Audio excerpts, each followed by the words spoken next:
안녕하세요. 역사를 사랑하는 박수환입니다. 오늘 중국 리용장이라는 사람이 어떤 사람인가에 대해서 한번 알아보겠습니다. 리용장은 청나라 안루이성 흑페이시에서 태어났습니다. 한적으로 상류층 출신입니다. 아버지 이문화는 진사였고 전세대의 유학자인 중국군의 신한사였습니다. 1844년 향시를 통과한 뒤에 베이징에서 중국군의 제자가 되었습니다. 증승시하로 보는 과정을 1840년 신사가 되었습니다. 진사 출신에서도 최고 등급이 임명되는 한인만 관리에 임명되었습니다. 여기서 진사는 조선에서는 다릅니다. 과거 시험 최종 합격자로 한계 앞에서 등수만 가리는 시험인 전시를 볼 수 있는 인물을 뜻합니다. 조선시대의 시험원 진사에 해당하는 것은 전국의 수재나 거인이고 지방시험에서는 합격해 베이징과 난징에서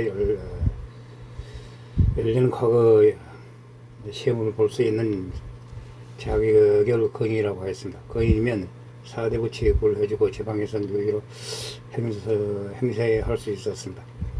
물론 회의실을 거치지 않고도 하급직이나 남년이 가능하였습니다. 신사 출신은 명청시대 과거 시험을 거친 최고 엘리트였습니다. 당시 중국의 과거 시험은 조선시대보다 훨씬 더 경쟁률이 높았습니다.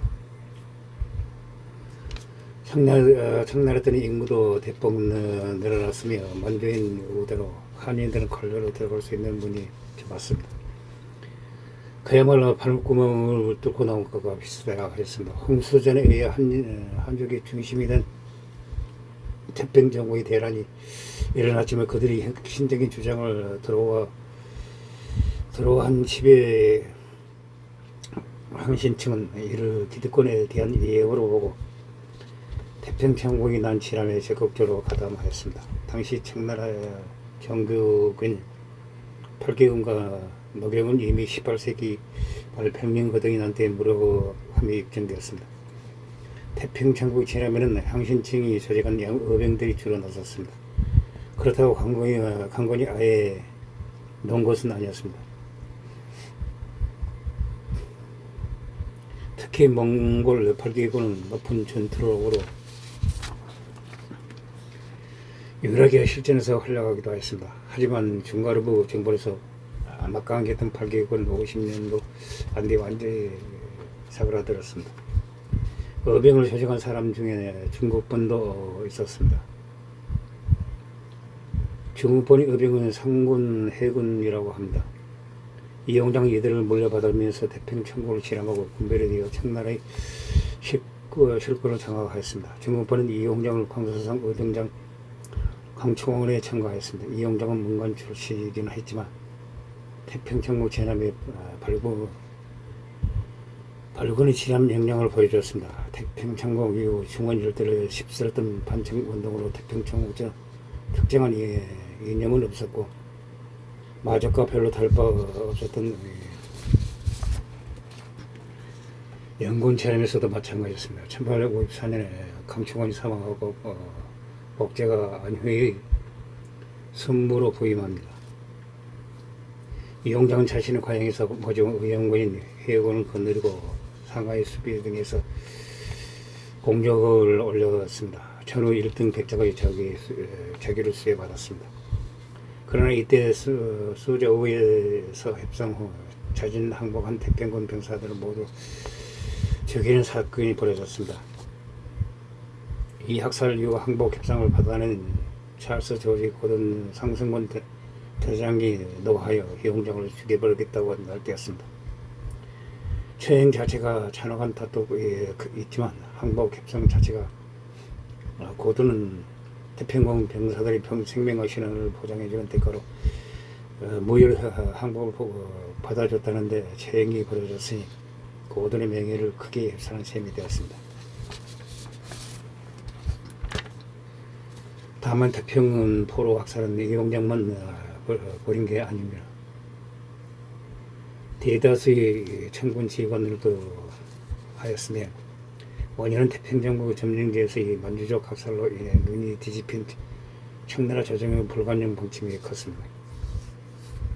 1858년 복제의 지도력에 실망한 이용장의 증국범과 함께 태평정부 진압에 힘씁니다. 1860년에 공주를 인정받아 항막의 태자태보 1등 수구부 100의 배지차기를 받고 안유이성 순무로 임명됩니다. 1866년에 영군 진압을 주대 해판대학사와 화북 호남 총독으로 임명됩니다. 1870년 텐진에서 판 기독교 폭동이 일어나 프랑스, 영국, 미국 카톨릭 선교사들이 살해되는 사건이 벌어집니다. 이용장은 중국군과 함께 프랑스 외무장관과 협상을 하게 됩니다. 중국군은 이어 진예 총독으로 명되고 북양통상대신과 문화전대 학사를 견임하게 됩니다. 고향통상대시로 외교 업무를 전담하면서 시계 산동 봉천 삼성과 조선의 정책까지 담당하였습니다. 1882년 조미 서통상조약을 전개하였습니다. 이후 서태후의 진북정의 지지 아래 아시아 최초의 근대화 운동의 양모 운동을 전면에서 주도하며 막대한 예산을 들여 독일, 제국, 영국 등으로부터 대량의 철갑함, 선약함, 어뢰정 등을 구입하여 청나라 함대 중 북양 함대를 이용장이 조직하였습니다. 이 과정에서 주도 전국공사 이봉포, 허경진 기술자 서건인, 서도부자 등의 인맥을 육성하였습니다. 같은 양모파였지만 정쟁이기도 했던 최자정당과 최방해방을 두고 논쟁을 벌였습니다. 최정당은 영국, 프랑스, 미국 같은 해양 세력보다는 북방의 러시아 세력을 견제할 것을 주장하였습니다. 이용장은 러시아보다는 영국, 프랑스, 미국이 더 위험이 될 것이라며 돈만 들어가고 반란이나 터지는 신강은 러시아에 팔아버리고 러시아와의 관계를 개선하여 그 자금의 병력을 해군장에 힘을 쏟아야 한다고 주장하였습니다. 이용령은 군세 즉 열강들의 세력 균형을 이루어 중국의 안전을 확보하는 정책을 추진하였습니다. 그러나 이용정의 정책으로 만주와 예몽골은 실질적으로 러시아가 점령하게 되었고, 지금에서 보면 자정론과 이용장의 정책은 일단 둘 다 일리는 있으나 한계도 분명하였습니다. 하지만 청나라의 군사력이 청일 전쟁에서 무참히 무너지면서 정치적인 영향력을 잃어버리고 실각하고 말았습니다. 다만 이건 마냥 이용장의 잘못이라고 보기는 애매합니다. 이용장이 반대하고 지원을 거부한 청불 전쟁에서 청나라 해군이 7분 만에 기암이 파괴되고 1시간 만에 복권 함대와 남양 함대가 프랑스 해군에 전멸을 당하면서 이용장은 정치적으로 크게 비난을 받았습니다. 이 때문에 청나라 조정에서도 자감 반대파의 목소리가 가지고 양모 운동에 대한 투자가 줄어들게 됩니다. 거기다가 하필 그 시점에서 서태후가 북양 함대 예산을 행정해서 흥청망청 쓰는 판이었습니다. 청일 전쟁이 터진 결과였습니다. 청일 전쟁을 정리하기 위한 시모노스키 조약 체결 과정에서 일본은 이용장 아니면 전후 협상을 안 하겠다는 제도를 보였습니다. 정권 이임대사라면 관직이 낮은 것은 상관없습니다. 그러나 관직이 높을수록 협상은 잘될 것이며 특히 이용장이나 공천왕이 직접 오시면 제일 좋을 것이라고 말했습니다. 왜냐하면 그들은 조약을 실제로 이행할 권한을 가졌기 때문입니다. 때문이었습니다. 어쩔 수 없이 이용정의 시몬의식의 조약을 체결하기 위해서 72세의 나이에 일본으로 갔습니다. 일본의 구급한 고야마 토요타로에게 제극당해 총알이 얼굴에 박히는 부상을 입었습니다. 그럼에도 불구하고 그는 다음날 다시 얼굴에 봉도를 감고 협상 등에 나서는 위험을 보여주었습니다. 결국 이용정이 건강 악화를 기국에 국제 여론이 악화될 것을 두려워한 일본 측이 사망령의 배상금을 2억 명으로 줄이고 당초 텐전 현랑역에서는 탈련 현랑으로 대신하는 합의를 해줬습니다. 물론 이것만 해도 청중앙정부의 1년치 총수입을 뛰어넘는 엄청난 액수였지만 청 입장에서는 손해를 끼쳤습니다. 범인인 고야마 요코노스케는 사로잡혀서 무기징역이 선고되었으나 1907년 12년 만에 추록되어 천수를 내렸다고 합니다. 천수를 내리다가 일본 제국이 태평전쟁에서 패자라고 1947년 일본 헌병이 시행한 것까지 보았습니다. 제 기용되기도 했으나 개혁파 중에서는 온건파에 가깝던 그를 변법 자강 운동 당시 급집파들이 서태후와 열람을 할까봐 오래 멀리하려 하였습니다. 결국 다시 한직으로 밀려났습니다. 그리고 다시는 제기하지 못한 채 신축 자약으로 청나라가 사실상 반식민지화가 된 지 2달이 지난 1901년 11월 향년 78세로 죽었습니다. 과거 출신에서 고리타고는 것까지만 해방을 또 자아정당과 논쟁에서 보듯이 이용정이 보는 국제인식은 대체로 정확하였습니다. 1870년대 청나라 조정을 둘러 갈라놓았던 해방 논쟁에서 이용정은 영국 자정당은 러시아를 가정적으로 섬길 것을 주장하였습니다. 두 나라에 모두 야금야금 중국의 이권이나 영토를 삼키고 있었습니다. 이용정의 해양 세력은 영국이 더 중국에 위험하다고 봤습니다. 당시 영국과 러시아의 국력 차이를 보면 아직 시베리아를 넘어 국동의 건설을 투사하기 힘든 러시아보다는 강력한 해군력을 투사할 수 있는 영국이 중국에 더 위협적이라고 봤습니다. 이용정 건용제 시절 손에 넣었지만 툭하면 반란이 일어나고 대부분의 지역의 3회 불가능한 신장 현재 일거리 지역을 러시아에 팔아버리자 그 돈으로 영국을 마련을 함대를 육성하자고 하였습니다. 특히 일본 제국의 의정 파악과 그에 대한 외교적 대처가 그러하였습니다. 1870년에서 청일 소조약을 처음 체결할 때 그 예를 볼 수 있습니다. 또 의무군론 진압에 강경파 정신 원세계를 신임하여 일부러 개판치기에 두고 갑신정과 같은 사태를 저장하였습니다. 1880년 텐전자약으로 양력 확대를 기한 그것도 다른 예라 할 수 있습니다. 문제는 청나라가 제대로 된 근대 국가가 아니었다는 점입니다. 그렇기 때문에 그 근대적 물물을 전근대적으로 유용하다 보니 엄청난 실수가 있었습니다. 예를 들어서 통솔과는 달리 청일 전쟁 때 청군의 무기를 일본군의 무기보다 대체로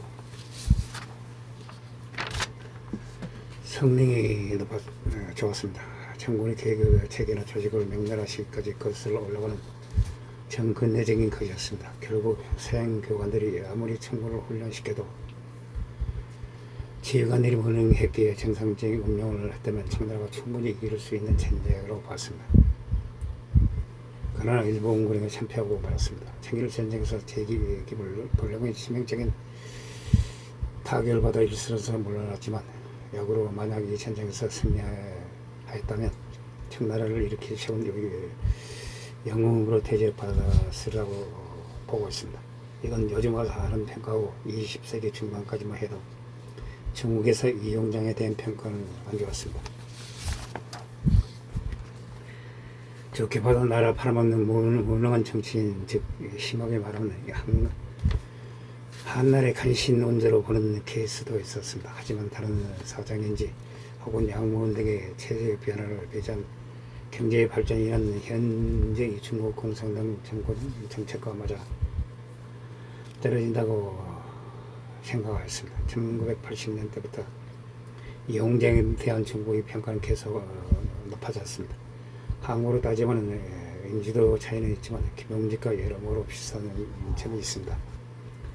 결론적으로 한나라의 세상이라는 위치에 있는 만한 능력도 있었고 청나라 개혁할 의지와 비전도 충분한 인물이었습니다. 나라의 상황이 너무나도 개판했던 것이 그에게 큰 불행이었습니다. 이용장이라는 인물 자체는 꽤 유명했으나 당시 청나라 군대 경제 내치 외교 모든 것이 그야말로 엉망이었습니다. 결국 나라꼴이 말이 아니었습니다. 이런 이용장과 몇 명이 아무리 노력해도 도저히 해결이 되지 못하였습니다. 사실 계획을 방해하던 주요 세력 중 하나인 황실 자체를 놔두고 소국진 계획만 부르짖음이 애초부터 되지 않았습니다. 이 유명은 풍자해서 뒤에서 두팔든 채 선뜻 세우고 급한 인물이 바로 이용장입니다. 청전제 폐벌의 정의호랑이 입증된 중국을 영국, 독일, 러시아, 프랑스, 일본 등 열강들이 갈라먹는 상황을 속절없이 지켜보는 충격과 공포의 신경이 드러나 있습니다. 그러나 청나라 땅이 너무나 큰데다가 유럽에서 멀리 떨어져 있어서 폴란드처럼 갈라먹지는 못했습니다. 19세기 청나라 제국의 나름 계획 의지가 있던 실권자였던지라 서구권에서도 꽤 유명하였습니다. 여러 인사와 만남을 가졌습니다. 미국 대통령을 지낸 율리스 클린턴과도 만났습니다. 클린턴은 이용장을 글래스턴 비스마르크로 높이 평가하였습니다. 이상 청나라 말 세상을 지냈던 이용장에 대해서 한번 알아봤습니다. 이용장은 능력이 있었지만 청나라 워낙 부패해가지고 결국 능력을 발휘하지 못한 것 같습니다. 이상 이야기를 마치고자 합니다. 흥시 부족합니다. 양해 부탁드립니다. 감사합니다.